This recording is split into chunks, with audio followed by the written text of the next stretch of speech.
This is Betsy Jensen, and you are listening to Unstoppable Body and Mind, episode 120, Play is Medicine. In this podcast, we learn to upgrade our brain and understand the power of our thoughts, to heal and to create the results we want in our life. Become the person in control of your healing and make peace with your life. Become unstoppable, body and mind. Hello, my loves. Today, I'm talking about one of my favorite concepts, and that is that play is medicine. Play is important. Play and fun are part of healing.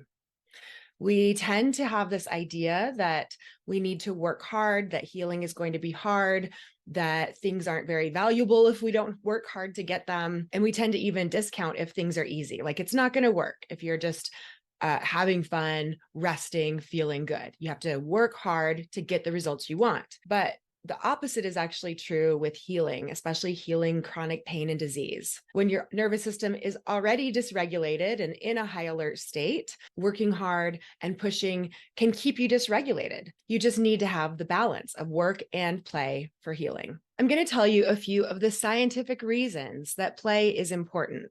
When we learn in play, we actually learn much more quickly. Dr. Karen Purvis says that scientists have discovered it takes approximately 400 repetitions to create a new synapse in the brain, unless it's done in play, in which case it only takes 10 to 20. So 400 repetitions, doing it the hard work way, versus 10 to 20 repetitions when you're doing it in a fun, playful way. Your brain learns better that way, and it actually changes the chemicals in your body. This is a quote from Curable. Joy, play, relaxation, spontaneity, acceptance of the present moment, and gratitude all have the ability to release pain-inhibiting chemicals in the body. In play, we actually release endorphins, so we feel less pain. Play also improves brain function and encourages flexible thinking. Play improves memory. It sparks creativity and imagination. It keeps us feeling young and energetic. It stimulates growth of the cerebral cortex. And play is restorative. So instead of just trying to tell your nervous system over and over that you're safe, in play, you're actually showing your nervous system that you're safe. In nervous system terms, you could think of play in the parasympathetic calm state, when you're feeling safe, when you're feeling connected and inspired, when your basic needs are met, when you're not focusing on fear and worries and unmet needs, you can be in this state of things are going to be okay. Life is working out for me.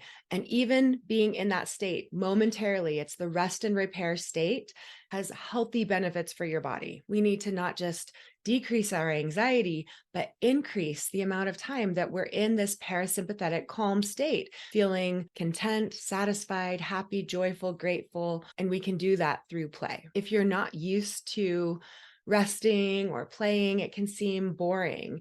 It can seem pointless, like you should be doing something. If you're used to being in that high alert state of flight where you're perfectionistic and you don't feel like you can rest and you want to always be doing things, it can be actually uncomfortable at first to lean into resting and playing. I've had people where they actually start to get pain signals because they're resting and their nervous system's not used to it and wants to keep going back to that high alert state to give them something to worry about. So realize if you haven't been in that safe feeling, playful state very much lately, that first of all, that's understandable. Don't be too hard on yourself.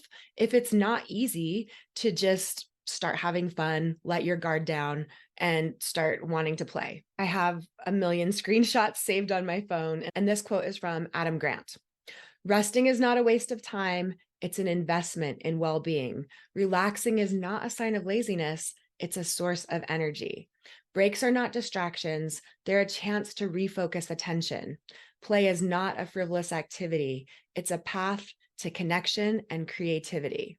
I love this because when I look at the description of the parasympathetic calm state, it is the place that you're actually using your prefrontal cortex more than the survival states, where you're using your primitive brain, amygdala, limbic system. So in the parasympathetic calm state, or when you're playing, you have a better ability to connect, to learn, to be inspired, to be in the present moment, to connect, and to be creative. In pain reprocessing therapy, like in the book The Way Out by Alan Gordon, they talk about avoidance activities. Even that name kind of makes it sound bad, like you're not doing it right because you're avoiding. But especially when your pain is high, you're not going to be able to process all of the emotions or the physical sensations. You're not going to be able to do somatic tracking as easily, which is being neutral about sensations. So, especially when your pain is high, you need to distract. You need to avoid. You need to just go watch a show or lay down or take a break from work and stretch. We're not meant to process all of our feelings and emotions all of the time. That won't help us heal. We have to have these times that we're also feeling good, having fun, thinking pleasant thoughts, especially if you're in the nervous system state of freeze. That is the overwhelm, shut down.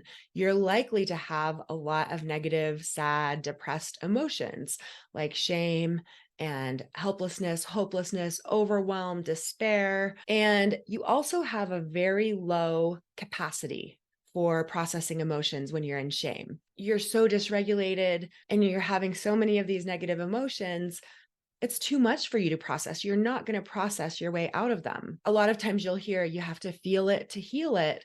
But when you're stuck in freeze, you could just keep feeling it and feeling it and feeling it. And because of the pain fear cycle, your pain is actually getting worse. So please understand that part of healing is not just working hard, but also leaning into things that feel good. There's a book called Letting Go by Dr. David Hawkins. And he talks about when you're in a very stressful situation, that it's actually good to take some purposeful distractions.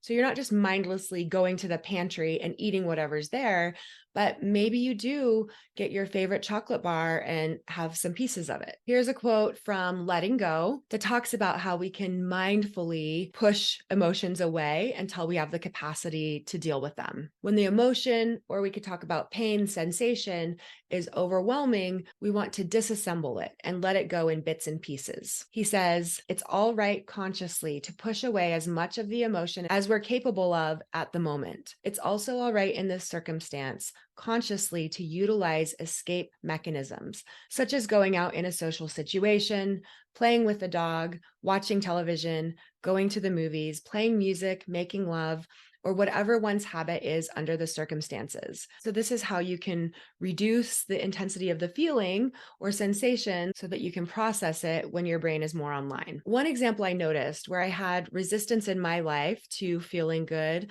was when my mom passed away. And I remember within the first few days, I was also doing some normal things of life, as you do, taking my daughter to school, and I heard a song on the radio that I liked, and I started to dance to it and smile. And then I remembered, no, I can't. I'm in grief, almost like it would be not honoring my mom if I felt good when there's this bad situation. And you might see some of that in yourself. Maybe it's because you've had pain so long, or because of the things in the world, or someone else that you love is sad. And so you don't really feel okay about feeling good in your life or doing things that bring you joy or have fun. But although it's counterintuitive, although it may not feel natural at first, play and fun and joy and happiness may be the missing piece to your healing. Now, if you're like a lot of adults that I talk to, they don't even know what they like anymore. They don't have really good ideas of things that are fun for them.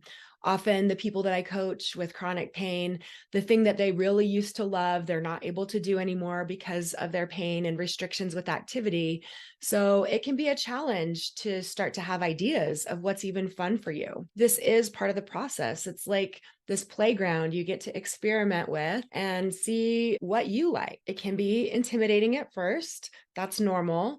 So here are some ideas for play: laughter, so sharing a joke, playing with a pet or child. And I just remember when my kids were young and they would want me to play with them, how draining and exhausting that was for me at that point. I was not in the parasympathetic calm state, felt like I had a lot of things to do. So if it seems more taxing to you to play with a child or a dog, choose something that sounds easier from this list.